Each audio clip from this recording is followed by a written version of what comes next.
So this one dropped over the weekend, and honestly, it's one of those stories that makes you rethink the whole landscape. Anthropic, the company behind Claude AI, just hit a $30 billion annualized revenue run rate. That's up from 9 billion at the end of 2025. So we're talking more than tripling in about 4 months. And here's the part that really caught my attention. Anthropic has now overtaken OpenAI in revenue. OpenAI is sitting at around 24 to 25 billion. Anthropic just blew past them. Now you might be thinking, okay, that's a big number, but why should a marketing leader care about which AI company is making the most money? Here's why. Anthropic's Claude is the engine behind a lot of the marketing tools you're probably already using or evaluating. Salesforce Agentforce runs on Claude. Meta's Manus AI Inside Ads Manager built on Claude. The Trade Desk's new natural language campaign builder in Kokai, also Claude. So when Anthropic triples revenue and signs a deal for 3.5 gigawatts of new computing capacity through Google and Broadcom, that's not just a Wall Street story. That's the infrastructure that's going to make your marketing AI tools faster, smarter, and more capable over the next 12 months.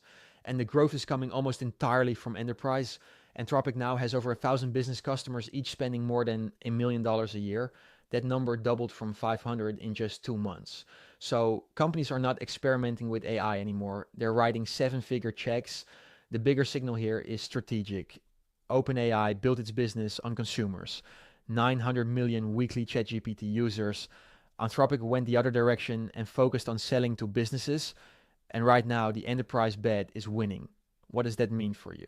It means the AI tools inside your marketing stack are about to get significantly better because the company powering most of them just locked in massive compute capacity and has the revenue to keep investing. If you've been waiting to see whether enterprise AI is real, this is your answer. Okay, so here's the tension. Every platform is pushing AI harder into advertising. Meta wants every ad AI generated by year end. Google is rolling AI into every shopping service. ChatGPT just crossed $100 million in ad revenue, but consumers, they're moving in the opposite direction. New data from the IAB and Sonata Insights shows a massive gap between what ad executives think consumers feel about AI and what consumers actually feel. 82% of ad execs believe Gen Z and millennials feel positively about AI generated ads.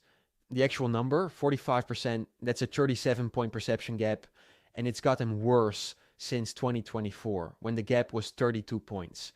Think about that for a second. The people making the ads are becoming more confident that consumers like AI content, while consumers are becoming less comfortable with it, and it gets more specific. Consumer preference for AI generated creator content has collapsed from 60% in 2023 down to just 26% today. That's a drop of more than half in 3 years. And 47% of Gen Z now say they actively prefer human created content over AI. Digiday reported that brands are responding to this by hiding their AI use rather than disclosing it, which makes sense from a short term tactical perspective, but it's a risky play.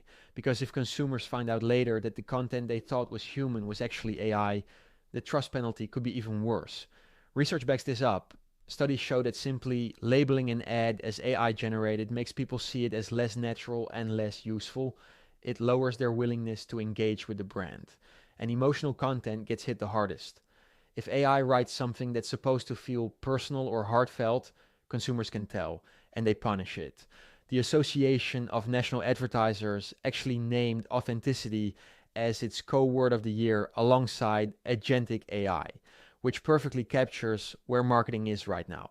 The tools are getting more autonomous, but the audience is demanding more humanity. So, what does this mean practically? It means AI should probably be powering the machine, not providing the voice. Use it for targeting, for optimization, for testing variations at scale. But the creative that actually touches your customer, that's where human voice still wins. The brands getting this right are using AI everywhere behind the scenes. And keeping a human fingerprint on everything the customer actually sees,